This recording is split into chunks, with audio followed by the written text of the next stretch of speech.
Yeah, so I think Krista from the same university, right? Mm-hmm. She will present her work on a new mechanism to identify congesting packets in high-performance interconnection networks. So Christina, so I maybe you can get started so that we are in time. Okay, you have 20 minutes for presentation, 25 minutes for presentation, 5 minutes for Q&A. Okay. Okay, Thank perfect. you. Well, thank you very much. I'm so happy to be here with all of you. So I will start this project that we have been working with a small outline resume. Here we talk a little bit about motivation, the background, and then we will explain our mechanism. Finally, we want to draw you some experiments and results and to discuss some conclusions about that work. So what we are witness right now on supercomputers and data centers is that they interconnection networks they are starting to converge. This is due to the convergence of requirements like computational and communication partners that new applications are using right now, that they need similar performance and latency demands. Also, due to the technological integration that needs high speed, low latency, and communication between memory systems like we have seen in RDMA and RDMA over converged Ethernet, and also because of the optimization and the design of the network.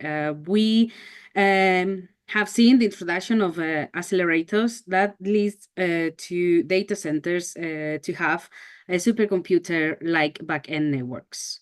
So having this in mind, we have to design our interconnection network with efficiency. And that means to take into account topology, routing, quality of service, power management, a flow control like stop and go that we're using right now, and also congestion control. That's the last one, the one we're talking about now. So congestion is inevitable, and I will explain you how that starts. So when I don't know, like MPI communication, or we have all-to-one traffic, some point we will have a packet that needs to get to the same resource. So if that happens, it creates what we call a contention. If this contention spreads through the switch and all the buffers become full, what we have is what we call actual congestion. The problem with interconnection networks that uses lossless behavior with flow control, like stop and go, priority flow control, etc., is that this congestion can be spread backwards through the network, and we will have a structure that we can call the congestion tree, and it will affect switches upwards. Finally, the problem with these structures is that if we have a different application, different flows that will share momentarily, temporarily, the same path, it will be affected by them. That's what we call a head-of-line blocking, and in this case, high-order head-of-line blocking. That means that the affection of the victim flow, or the packets that do not share the same path, are being affected before the congestion route that will be on the switch that you see on the left. So therefore, congestion management is necessary.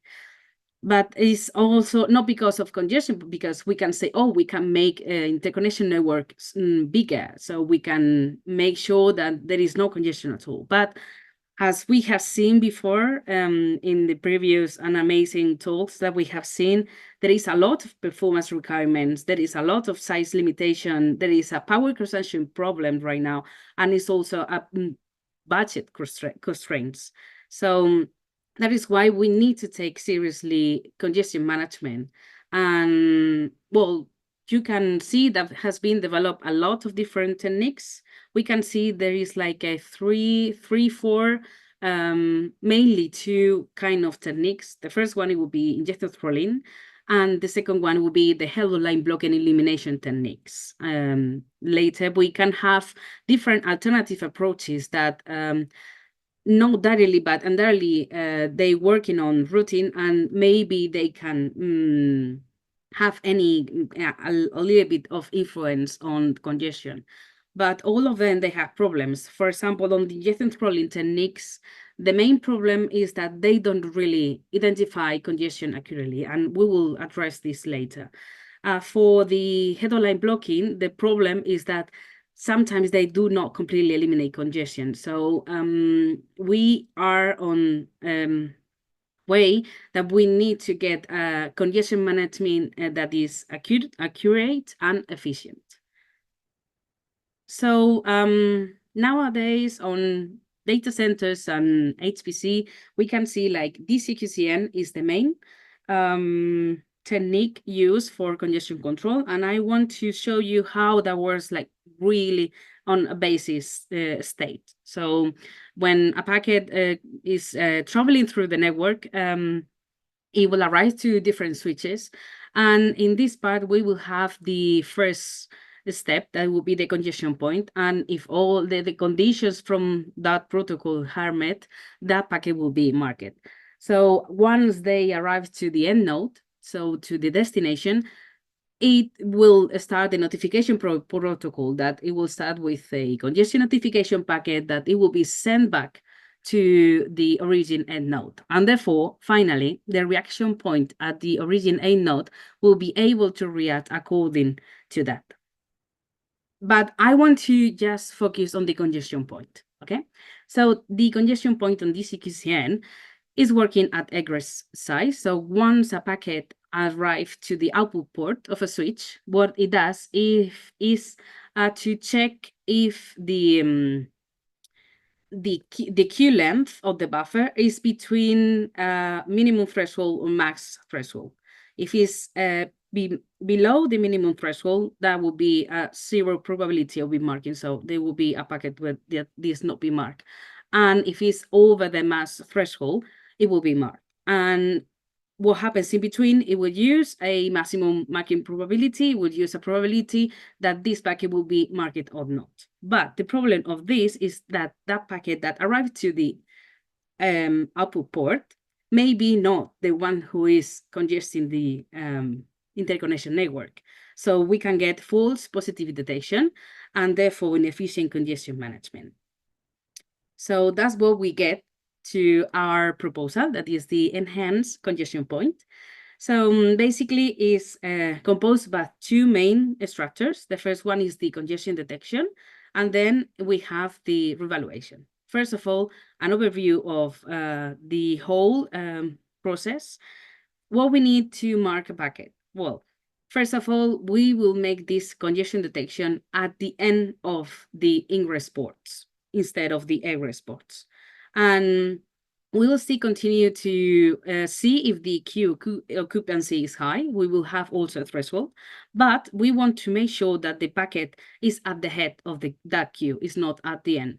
And finally, and I think that is one of the most important, is that the request to cross to the output ports should be at least rejected, because when we are on a congesting situation, it's more common that these requests will be rejected. If these three criteria are met, then we will mark that packet.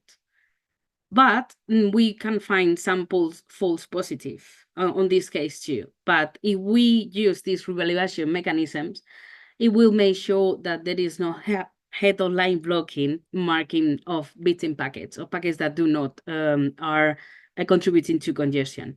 And the criteria to unmark those packets is that if on that switch has been a packet already marked, we have to make sure that all packets that are just before them have to meet the criteria again. So in that case, we will unmark that packet. For the first part, I want to show you an example. So you can see here a really simple switch where we have the purple congestion flow packets that belongs to a congestion flow. And then we have the victim flow packets on green. So you can see that one, we will find the red one will be the marking one.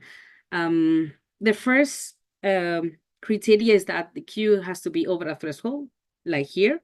The second one has to be like a packet is at the head of the queue, like we can see over here. And then what happens is will be marked if, for example, its request has been rejected because the buffer is full, so therefore has been rejected, or because someone else is trying to cross and their request will be rejected. So that will be the three criteria needed to mark a packet. And then for the revaluation mechanism, we have here a different scenario. We have also a simple switch, but we have included here a marking of the bits in flow. Also, if you can see, probably you can notice that both input port 0 and input port 1 will suffer from congestion because they want the same source. So either because of they will be crossing or because the buffer will be full, either the congestion flow and the bits in flow will be marked. But if we continue through the network and we want to travel to a different switch, what we can find is like we will see like this is we can see like this is the congestion route where actually two congestion flows are meeting to the same place, and one of the buffers are also sharing the path with the bits in flow that was marking before. Here we can see that the first one will be marked, but the bits in flows will be unmarked because the third of the criteria will not be met anymore, because the request to cross to the output port it won't be made. So therefore, those packets that were marked before, then they will delete their mark. So when they arrive to their node, they won't create any congestion notification packets, and therefore they will not reaction point to be activated. So the experiments that we have made has been done on the INASIM simulator. It's a simulator that we have here in our research group. It's an event-driven simulator and it's written in C++. We have used 128 nodes, compound band 64 switches, and we have created 3 stages of the topology. Each one of the switches have a 64 megabytes memory capacity, but we assure at least 520 kilobytes per port. This would be the common configuration for Tomahawk 3. Then we have using 100 gigabits per second for link bandwidth, and also a deterministic route, 1 kilobyte MTU, and a closed topology. For the techniques, first, we want to make sure to compare with no congestion control. That's what we have, the PFC. So we are working with lossless networks. And then we have 2 different techniques. One will be DCQCN, that is the standard detection at egress site. Then we use the detection mechanism of PCN, not the whole mechanism, because they use different reaction point, and it won't be fair for either techniques, because we want to compare congestion detection. And this detection, what it does is during the states that PFC has been activated, so flow control is working, there will be any DCQCM marking. So that's like more or less how that works. And then we have our proposal. We have using also 3 different scenarios for traffic. The first one is a incast traffic, and this compound band a 25% all to one for 1 milliseconds, and the rest it will be a random traffic. We have run this simulator for 20 milliseconds. Then we have using the framework BEF traces, and we have used the Google OL workload that is available on this framework. And finally, we have done is to combine both from the Google OL and then the 25% all-to-one traffic. So related to DCQCN parameters, during the experiments, we saw that due to something that you will see later, we cannot compare the same parameters in terms of how they react, even though we are not trying to make comparisons on performance because we want to make comparisons on the detection, and we didn't take the reaction point into account. We saw that the reaction point has a lot of influence on the performance. And therefore, we decide to try to make the best options for each technique. And we arrived to these values for the current rate, that is the parameter that is in charge to decrease the ingestion rate once a congestion notification packet has been received. So for ECP, we get the 5 megabits per second, that is close to the standard. And for DCQCN and PCN, we use the 100 gigabits per second. Just a reminder, the standard, or the information that we have from the standard parameters values, was about for the 4 gigabits link bandwidth. So that's why is some difference here. So for the first scenario, the in-cache traffic scenario, we make a metric. It's called efficient gain.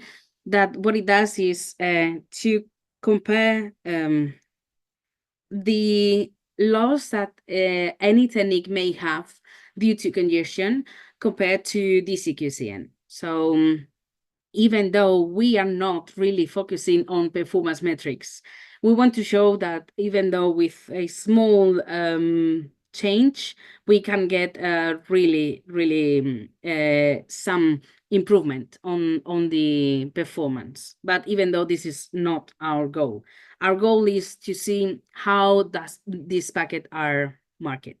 We have the 75% of random traffic. That is the one that we are seen as the bits in traffic. And we can see that DCQCN has a lot of packets marked that belongs to the bits in traffic. And we can see that PCN has a lot improvement. And this is because of the state that once the PFC is active, obviously it's because there is a lot of congestion. So it will reduce, and therefore it will reduce congestion and marking and queue length, and therefore. But if we compare with ECP, we see that the numbers are outstanding, meaning that the number of bits in packets that have been marked by ECP are almost none. So this is a really good improvement, and we can see that with this amount of marking, we can get even a little bit of improvement on performance. If we see this reduction also on the in-cache traffic, but the problem is there isn't any problem, because false negatives are not a problem. And while we are reacting appropriately within this information, that's why we have a really strong current rate for ECP, because we know that this notification packet that we are receiving is really a congestion packet, so we can really make an increase, really strong reduction of the rate. And here is another metric about the marking error, and you can see that for DCQCN is over the half 50%, and we don't get, well, it's really low marking error. If we see the second scenario, is a really nice scenario, because this scenario, we see that the PFC should be not as low as we can see, but this is due that this workload doesn't have any congestion at all. So what we want to show here is that even though there is no congestion, we won't be overreacting. So this is a really nice feature from ECP, because when there is congestion, it reacts properly, and when there is not, it does not overreact. We can see the same figures for marking packets, even though there are different kind of traffic. And for the third scenario, we see here that PFC is suffering right now because we are trying to get as much as congestion as possible, and we get a really good performance on ECP. Again, if we compare this with the marking rates, we see that there is a really huge difference from Incas, but also, and I think that most important, to the victim traffic. I think that we get like 100 times better detection than DCQCN or PCN. So to finish with, well, there is obvious a need to an efficient interconnection networks to improving their performance for data-hungry and computer applications. The actual congestion management techniques, they have difficulties to accurately identify congesting traffic. So we have proposed this mechanism called enhanced congestion point that identifies congestion packets by defining 3 criteria. The buffer occupancy is over a given threshold, the packet is at the head of an ingress port queue, and the packet forwarding request from the ingress port to the egress port within the switch is rejected. We have also proposed a revaluation mechanisms that correct false positive identifications of packets affected by high order header-line blocking. And we have seen that ECP officially identifies congestion packets, and it is significantly more accurately than the congestion detection algorithms used in curing congestion management techniques. So that will be my presentations for today. Thank you very much for your attention. It's a really exciting moment. So yeah, I'm ready to see if you have any questions. Okay, thank you so much. Any questions? Let me see. Slack channel. Okay, I see there's 2 questions from Heishang. He's asked first one, how you handle congestion due to in-cost? Okay, so how I handle congestion due to in-gas? Well, in the case of PFC, because we are using PFC all the time for all the techniques, and after that we will have maybe DCQCN, PCN, or ECP, our proposal. We will have always flow control to avoid any dropping of packets, and then we will use the DCQCN for congestion control because DCQCN has the 3 parts. One, they arrive to the origin node, that is the one in charge of controlling the injection rate and the flow of the congestion.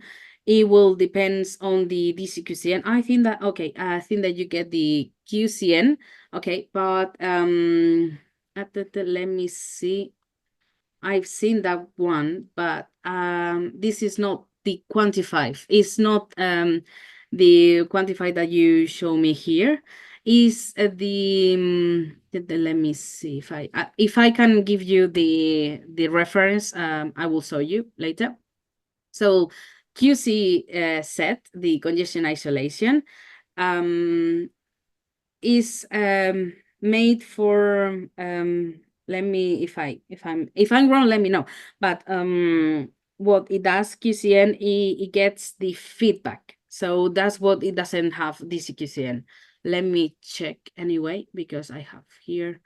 So DC, the QC set is used for DCTCP, and I think this the difference between DCTCP to DCQCN, because they don't use the ACK process, because they are not using retransmission. So therefore, due to the flow control, this how it will be managed. So once a packet it will arrive, if it's marked, it will come back to notify that it needs to react appropriately to this notification. I don't know if that solves your question. Let me know. Okay. Second question is, how you compare your solution with IEEE 802.1 congestion isolation? There is a link over there. Yeah. Yeah, that's the one that I was talking before. Yeah. Okay. Sorry. Yeah. No, it's all right. It's all right. Yeah. Okay. There's another one from Stephen. Have you compared with congestion detection mechanisms in the HP or Cray slingshot interconnect? No, but yeah, we are really open to do that. I think that it will be really interesting to do so. So yeah, thank you. Thank you for your contributions. And yeah, thanks. Okay.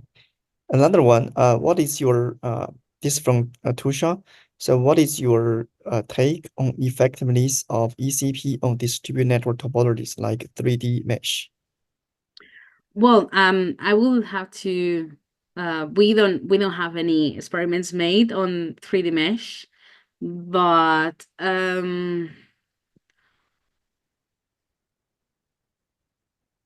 well, the thing is like ECP is kind of agnostic to topology, so I think that it will improve. I think that what happens on it will be more it will depend on different things, like for example how the routing is made and how that will influence.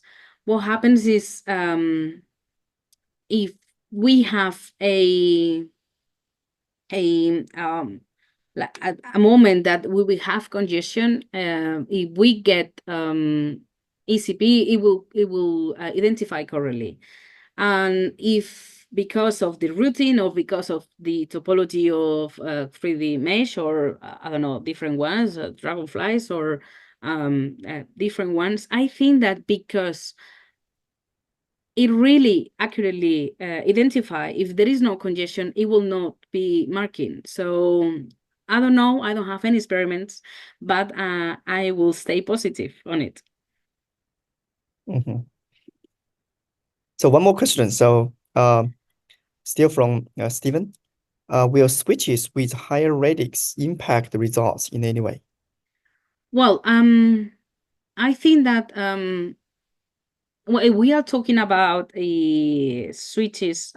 It will depend not on the number of switches, but the switch architecture itself. So the more number of the higher radix is a problem if we are talking about a output per switches, and therefore we will have problems with that. But you can see this example on paper. We have the special case of the share buffer, and because of that, is also it can be also combined here ECP on this architecture, independent on in the number of radix. So what it will happen is that because we will have to take into account the speed up of the switch, it will depend on that. So maybe we will have rejections from crossing packets, but at the end, that will be the false positive that we were talking before. At the end, this false positive will be removed. And so, yeah, maybe some will not be, but there will be the closest to the path of the congestion packets. That are the ones that you can see, these 20 or 200, depending on the scenario that you have seen. So those victim packets are really close to the congestion route, and therefore they cannot be unmarked before, because the next switch or the next step will be the end node, or it will be a switch that there is no congestion there. But yeah, that's Okay, thank you. So anyone has any questions? Okay, I think if no, we are just in time, I guess. Thank you again for all the speakers.